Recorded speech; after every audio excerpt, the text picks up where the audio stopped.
22절부터 읽겠습니다.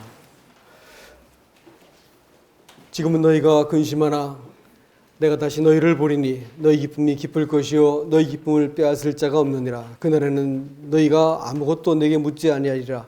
내가 진실로 진실로 너희에게 이르노니 너희가 무엇이든지 아버지께 구하는 것을 내 이름으로 주시리라. 지금까지 너희가 내 이름으로 아무것도 구하지 아니하였으나 구하라. 그리하면 받으리니 너희 기쁨이 충만하리라. 이것을 비유로 너희에게 일렀거니와 때가 이르면 다시는 비유로 너희에게 이르지 않고 아버지에 대한 것을 밝히 이르리라. 그날에 너희가 내 이름으로 구할 것이요 내가 너희를 위하여 아버지께 구하겠다 하는 말이 아니니 이는 너희가 나를 사랑하고 또 내가 하나님께로부터 온 줄을 믿었으므로 아버지께서 친히 너희를 사랑하심이라. 내가 아버지에게서 나와 세상에 왔고 다시 세상을 떠나 아버지에게로 가노라 하시니 제자들이 말하되 지금은 밝히 말씀하시고 아무 비유로 말씀하지 아니하시니 우리가 지금에야 주께서 모든 것을 아시고 또 사람의 물음을 기다리지 않는 줄을 아나이다. 이로써 하나님께로부터 나오심을 우리가 믿사옵나이다. 예수께서 대답하되 이제는 너희가 믿느냐? 보라 너희가 다 각각 제 곳으로 흩어지고 나를 혼자 둘 때가 오나니 벌써 왔도다. 그러나 내가 혼자 있는 것이 아니라 아버지께서 나와 함께 계시느니라. 이것을 너희에게 이르는 것은 너희로 내 안에서 평안을 누리게 하려 함이라. 세상에서는 너희가 환난을 당하나 담대하라. 내가 세상을 이기었노라. 아멘. 여러분,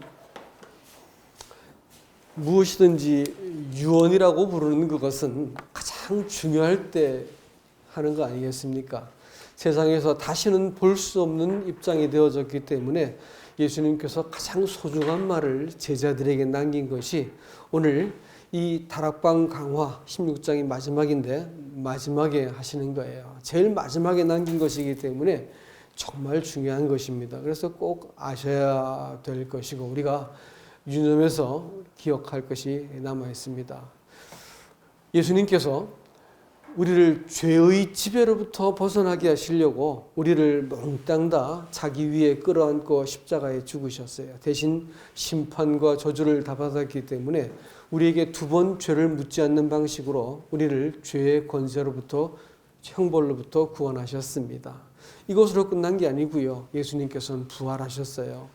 부활하셨다고 말씀하는 것은 무슨 뜻이 있냐면 바로 아래서는 아무리 유월절을 1000만 번을 지나도 애굽에서는 여전히 바로의 지배를 받는 것 아니겠어요? 그렇기 때문에 사람을 다시 태어나게 해야만 되는 거예요. 부활은 예수님 혼자 하신 것이 아니고 성도들을 몽땅 데리고 흑암의 권세, 흑암의 나라에서 사랑의 아들의 나라로 옮겨주신 것이 부활하신 겁니다. 그래서 예수님이 부활이라고 하는 것은 다름 아닌 우리들의 신분의 변화를 말하는 거예요. 죄사함은 예수님께서 죽으심으로 이루어놓으신 것. 그 다음에 부활은 뭐라고요? 우리가 아들의 나라로 옮겨지고 다시 태어나게 된 것이 부활이라고 하는 것을 기억하셔야 됩니다. 그러니까 구원받은 거듭난 사람들은 죄를 사함받은 사람일 뿐 아니라 아들의 나라에서 다시 태어난 사람들이다라는 것을 기억하셔야 됩니다. 그 다음에 예수님께서 승천하셨지요. 왜 승천하셨느냐? 그리고 하나님 우편 보좌에 앉아 계신다 이렇게 했습니다. 무엇인가 일을 마치고 나서 완성했을 때 안식한다 했는데 예수님께서 올라가서 안식하셨습니다. 그리고 나서 그렇게 아버지께서 그 구약의 긴 세월 동안 작정하신 딱 한 가지 일을 마침내 이루기 위해서 하나님께서는 준비하셨고 아들도 마지막 그 일을 다 이뤄놓고 마지막 한 가지 일을 남겨놓았습니다. 그게 뭐냐면 예수님께서 부활하셔서 승천하심으로 하셔야 될 일이 딱 한 가지 남은 거예요. 그게 뭐냐면 성령을 보내시는 겁니다. 여러분, 성령이 온다라고 말씀하는 것은 예수님의 표현에 의하면 내가 가는 것이 너에게 좋은 것이 아니라 거의 극상의 표현을 써서 너무너무 좋은 거야 이렇게 말씀하시는 거예요. 지금까지 있었던 것은 다 부분적인데 이건 완전한 거야 하면서 새 시대를 예고하셨습니다. 예수님께서 너희가 성령이 너희한테 임할 것 같으면 몇 가지 증세가 나타날 거야. 첫 번째는 세상이 너희를 미워할 거다라는 겁니다. 세상이 미워할 거다. 하나님께 속했기 때문에 자기에게 속하지 않은 세상을 바라보면서 세상이 성도를 미워하는 거예요. 그리스도인이 되었다고 말하는 것은 그 전까지는 자기가 제 임의대로 자행자지하며 살던 사람이 하나님의 통치와 뜻과 인도하심을 받기 때문에 자기랑 같지 않는 사람의 성도를 향해서 세상이 이상히 여기고 미워하신다라는 것입니다. 그래서 너희가 환난을 당할 거지만 담대해라 이렇게 말씀하세요. 환난이라는 단어를 보니까 키질입니다. 요즘 젊은 분들은 키질이란 말 뭔지 잘 모를 거예요. 이제 곡식을 이렇게 빻아가지고 거기 껍질하고 알곡이 같이 담겨 있는데 휙 젖어가지고 하늘로 띄우면 바람이 날아가면서 가벼운 껍질들은 휙 날아가고 밑에 떨어진 건 뭐가 떨어질까요? 알곡이 떨어지죠. 껍질은 날아가 버리는 것이고 키질을 많이 하면 많이 할수록 점점 뭐가 남는 거예요? 알곡만 남겠죠. 자, 그러니까 환난이라고 말하는 그것은 성도가 무서워하거나 피해야 될 것이 아니고 반드시 성도에게는 더 소망스럽고 하나님께서 네가 참이구나, 네가 진짜구나 그걸 알아보겠다는 거예요. 안 그러면 다 어떻게 뿔뿔이 날아가 버리는 거예요. 참과 거짓을 나누는 것이기 때문에 환난은 자기 백성, 자기 성도, 자기 몸과 신부된 교회를 얻기 위한 것이기 때문에 성도들은 더 인정을 받을 뿐인 겁니다. 그래서 성경에서 계속 남은 자에 대한 얘기를 하고 계신 거죠. 여러분 축구 저는 축구를 좋아해도 밤잠을 설칠 만큼 열정은 없어가지고 잠을 잤어요. 아침에 이제 축구를 이렇게 봅니다. 보는데 결과를 알고 보니까 제가 조마조마할까 안 할까요? 조마조마할 일이 없죠. 결과를 아는데 조마조마할 게 뭐 있겠어요. 결과를 알고 나니까 경기를 즐겼습니다. 그리스도인들은 성령이 우리를 소유하시고 성령이 우리 안에 좌정하시게 되었기 때문에 그때부터 무엇가 되든 이 기제를 당해도 우리가 잃어버린 바 될까요? 안 될까요? 그렇게 되지 않는다는 거예요. 자기 백성을 하나님께서 자기 백성답게 만들어가는 과정이기 때문에 초조하거나 두려워하거나 아이고 나 죽었구나 이래가지고 쩔쩔매고 전전긍긍하고 막 이렇게 하지 않는다는 거예요. 주님 살아도 주님 거 죽어도 주님 거 이러면서 우리가 하나님 옆에서 자기 자신을 턱 내려놓고 안심을 하게 된다. 이런 얘기입니다. 여러분 이 세상은 이 로마서 12장에 볼 것 같으면 압력을 가해서 우리를 본을 뜨려고 한다 합니다. 이 세상에 있는 사람들은 사실은 우리가 어느 날 이렇게 예전에 신문을 봤지만 요즘은 인터넷 기사를 보고 하지만 말이죠. 어느새 알게 모르게 젊은 친구들의 사고방식이 이미 세뇌가 되었다는 것을 알게 되어지고 또 제가 겨우 60대지만 40대 사람들 얘기해 보면 좀 다르구나 이렇게 느끼게 됩니다. 사람들이 사고의 체계가 많이 바뀌어 있다는 것을 알게 되어져요. 세상은 가치관을 자꾸 이렇게 우리의 변형을 시켜가지고 세상이 원하는 사람, 세상이 자기랑 충돌이 없는 사람을 만들어냅니다. 그리스도인한테는 뭐라고 말하냐면 너희가 이 세상을 본받지 말라는 것은 본으로 이렇게 우리 본이라 그러죠. 옷 만들 때 본 뜨는 것처럼 그렇게 우리가 틀을 잡아가지고 세상이 원하는 사람으로 만들어가는 거. 두려워할 거 다 두려워하고 재미 때문에 인생을 살아가고 또 이렇게 내일은 생각하지 않고 오늘 즐거우면 되고 두려워서 쩔쩔매고 이런 인생을 살아가는 그런 사람이 되면 세상이 우리를 건드릴 이유가 없어요. 근데 우리가 하나님을 알고 영원하신 가치 앞에서 참되신 하나님과 사귐을 갖고 사는 사람 같으면 세상이 우리를 통제할 수 없기 때문에 미워하는 겁니다. 여러분 부자가 누구를 제일 두려워하는지 아세요? 돈을 무서워하는 사람을 제일 두려워하더라고. 이 조폭이라든지 경찰도 말이죠. 죽음을 무서워하지 않는 사람들은 무서워하는 거예요. 전쟁터에서도 죽기를 불사한 사람들은 피해야지 싸움은 손해를 보는 거거든요. 세상이 자기의 두려움이 먹혀야 되는데 그런 두려움이 먹히지 않고 살아도 주님 것, 죽어도 주님 것이다 라고 생각하는 사람들을 제일 두려워합니다. 그리스도인들이 이 세상이 우리를 본뜰라고 할 때 우리가 그걸 압력에 굴복하지 말고 우리 자신을 하나님의 것으로 드리라고 명령하고 있습니다. 하나님의 것으로 드리라고 말하는 것은 너희 마음이 너희 심령이 막 충만해져라 이런 말을 하고 있는 거 아니에요. 네 상태와 형편이 어찌하든지 주님 그래도 내가 주님 거지요 이렇게 하면서 주님께 드리라는 거예요. 내가 내 자신이 봐도 내가 비참하게 보여도 그래도 주님 제가 주님 사랑한 주님 알고 계시죠? 드리라는 거예요. 내 형편과 상황이 어찌 되었든지 내가 이 약속에 근거해서 내가 주님 거지요라고 고백하는 순간에 하나님께서 우리의 마음을 바꾸는 거예요. 근데 사람들은 순서를 바꾸려고 들어요. 내 마음이 회복돼야 된다는 거예요. 자, 쉬겠다는 거예요. 이건 잘못 생각했지. 이건 원리를 잘못 적용시키는 거예요. 그리스도인들은 마음이 새로 이렇게 될 때까지 기다려가지고 심령이 막 되어가지고 그때 생기는 게 아니고 내 상태와 무관하게 일단 몸을 드리는 거예요. 그러고 나면 하나님께서 내 마음을 바뀝니다. 마인드를 바꾸는 거예요. 허트가 바뀌어지는 것은 나중 일이라고요. 마인드를 바꿔, 의도를 바꿔가지고 우리가 하나님께 심령이 새롭게 되는 겁니다. 먼저 뭘 드리라고요? 몸을 드리는 거예요. 예배의 시간에 우리가 하나님께 대한 헌신이 빠지고 무성한 말잔치로 감사를 끝내면 듣는 사람이 마음이 꿉꿉해집니다. 자신을 드리는 거예요. 그러고 나면 예배는 가장 중요한 부분이 나 자신을 드리는 헌신입니다. 지금 제가 주님 의지해서 나머지 인생 살겠습니다. 고백을 드리는 것이죠. 이런 내가 너희 몸을 산제사로 드리라라고 말할 때 딱 드리고 나면 그때부터 하나님께 드렸기 때문에 하나님의 소원으로 넘어가는 것이고 하나님께서 우리의 마음, 마인드를 바꿔주세요. 우리 의지를 바꾸신다고요. 그래가지고 우리가 행할 수 있게 만들고 살아갈 수 있게 만들고 또 감당할 수 있는 용기를 주시고 마음을 바꿔주세요.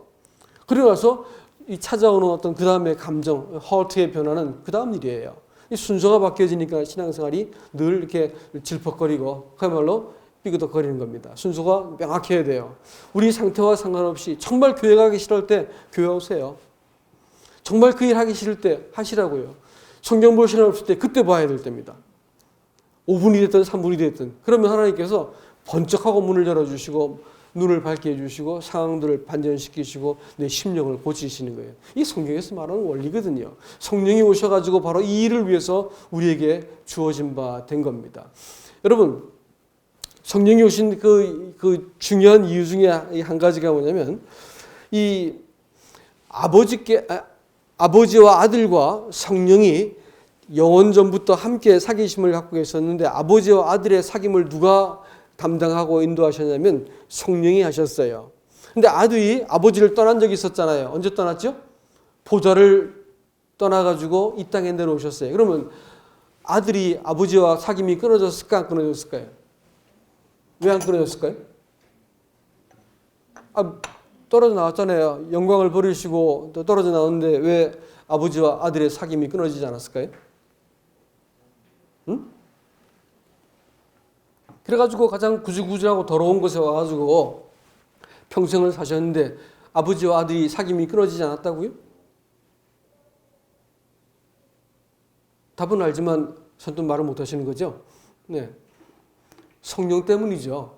예수님께서 성령으로 잉태하시고 성령을 따라서 평생 일하셨어요. 성령으로 말씀하시고 성령으로 행하시고 성령으로 섬기시고 성령으로 귀신을 쫓아내시고 성령으로 마지막 십자가에 죽을 때까지 겟세마네 동산에서 성령께서 도우셔가지고 그 십자가에 매달릴 수 있게 만들어 주셨다고요. 그런데 아버지와 아들을 아들답게 만드신 그 성령을 우리 각자에게 주시겠다는 거예요. 바로 그때가 되면, 그날이 되면, 이 말을 자꾸 반복하고 있는 것이 그날이 되면 성령이 오셔가지고 아들이 아버지와 관계 맺고 아들이 아들답게 살 수 있게 만드는 그 성령을 우리에게 보내겠다는 거예요. 그런데 말이죠. 오늘날 우리들이 알고 있는 이 기독교 말이죠. 이 기독교는 성령에서 왜곡되지 않으면 무지합니다.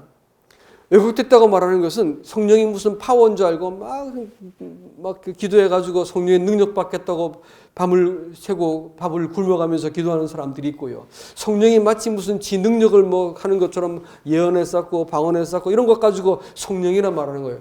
착각한 거죠. 성령을 그렇게 우습게 봐놓으니까 그런 일을 하는 거예요. 성령은 하나님이시거든요.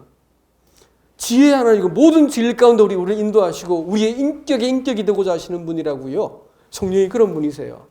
그래서 성령이 많은 사람들이 죄 사함을 깨닫지만 성령을 잘 이해하지 못하기 때문에 구원받은 이후에 성령이 어떻게 우리 삶 속에 개입해야 될지를 잘 몰라요. 그분을 따라서 인생을 살아가는 것을 잘 모른다는 말이에요. 그러니까 신앙생활이 다 뒤죽박죽이고 메마르고 무지한 채로 그냥 널브러져 가지고 아무것도 하지 않고 그냥 구원받았으니 어찌 되려니 하고 이렇게 살고 있는 겁니다. 예수님과 우리 아버지와 예수님께서는 바로 이 성령을 보내기 위해서 이 모든 일을 아버지께서 행하셨고 아들은 목숨을 걸고 십자가를 지시고 부활하시고 승천하셔서 마침내 누굴 보내세요? 성령을 보내신 겁니다. 자, 그런데 말이죠.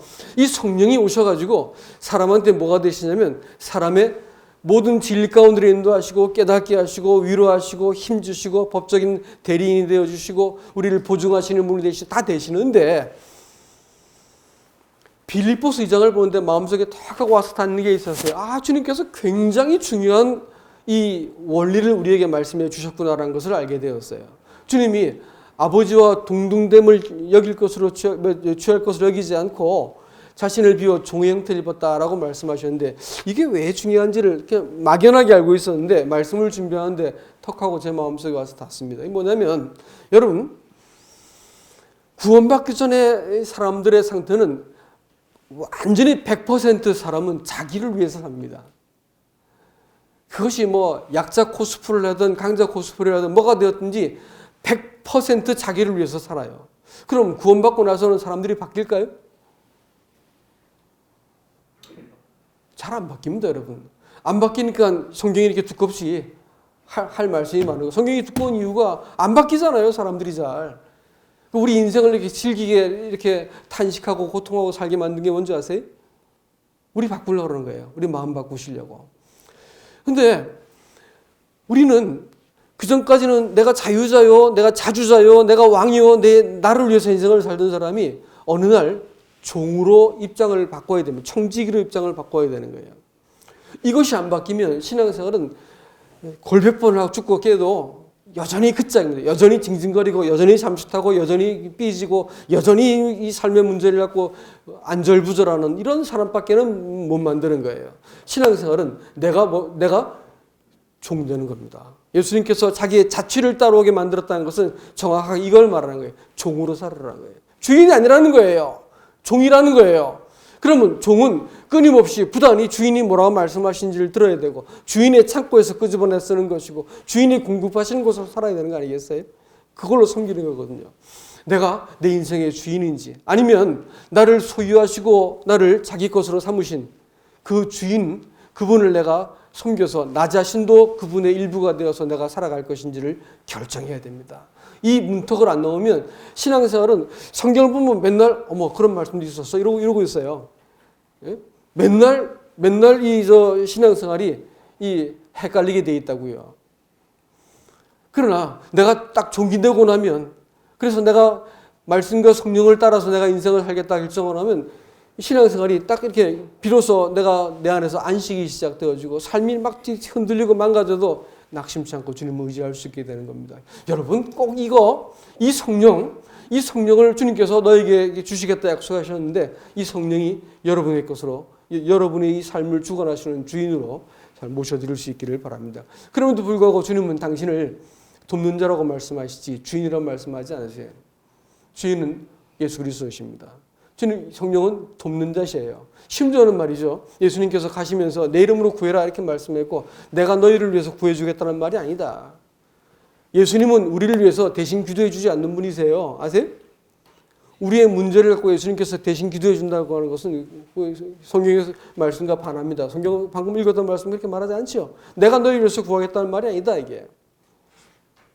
구하는 건 누가 해야 돼? 그건 내가 해야 되지. 돕는 건 누가 하셔야 돼? 성령이 하세요. 그걸 중보는 누가 하세요? 이름을 빌려준 건 누구예요? 예수님이세요. 기도는 누가 한다고요? 내가 한다고요, 내가. 근데 그리스도인들이 이 교리를 헷갈리시는 거예요. 다 기도해 주신다는 거예요. 무슨 소리 하고 있는 거예요? 그런 적 없어요. 성경 그렇게 말하고 있지 않다고요. 우리가 하나님 앞에서 내 마음속에 이 환난 당하는 이 그야말로 폭풍한 설이 몰아치는 인생길을 우리가 살고 있습니다. 때로는 아침에 무거운 몸을 일으키는 것도 힘들 때가 있지 않습니까, 여러분? 사는 것이 지겹고 아침 오는 게 두려운 때가 있지 않던가요? 저는 그렇더라고요. 그런데 말이죠. 그렇기 때문에 주님이 제게 필요합니다라고 고백을 드리고 주님 이 문제를 어떻게 하면 좋을까요? 라고 묻고 주님 제게 이 감당할 수 있는 힘을 주시고 또 지혜를 주십시오. 기도하고 나면 하나님께서 어느새 감당하기 때로는 일이 확 몰려가지고 이거 어떻게 끝내지? 제 능력은 부족하고 이거 어떻게 하면 되지 싶은데 하나님이 갑자기 새로운 힘을 주세요. 감당케 하시고 반나절 만에 이게 다 끝난 걸 보면서 이거 일주일에도 안 될 일이 반나절 만에 끝났네 싶어서 제 자신을 바라보면서 소스라치게 놀라기도 하고 그래요. 여러분, 성령께서는 우리의 기도를 빌바를 모르기 때문에 기도에 우리를 위해서 기도하는 것이지, 기도해야 될 우리 삶을 바라볼 때 내 자식 문제, 내가 만나고 있는 사람들 영혼들의 문제, 다 산적한 문제들이 있지 않습니까? 기도 안 하는 거예요. 왜냐하면 하나님께서 해주실 거라 생각합니다. 그런 일 없습니다. 기도해라. 그러면 너희가 내 기쁨을 너희에게 주겠다. 이렇게 말씀하세요. 기쁨이, 그리스도의 삶 속에 기쁨이 없는 이유가 뭘까요? 기도하지 않아서 그런 거죠. 기도하지 않으니까 아무 일도 일어나지 않은 거예요. 세월이 많이 지나도 그리스도인들의 삶이 그짝이고 어제가 오늘 같고 오늘이 내일 같고 이러고 있으면 기도하지 않는 사람들인 겁니다. 우리가 문제는 만날 수 있고 상황은 어려울 수 있지만 우리 기도 시작하셔야 됩니다. 영혼들을 위한 기도는 한두 번으로 되는 게 아니에요. 오랫동안 우리가 우리 심령을 쏟아내는 기도가 필요합니다. 포기하지 않고 기도하셔야 됩니다. 그러면 성령께서 열매를 마음속에 미시는데, 성령의 열매는 사랑과 희락과 평강이다. 평안은 덤으로 주시는 거예요.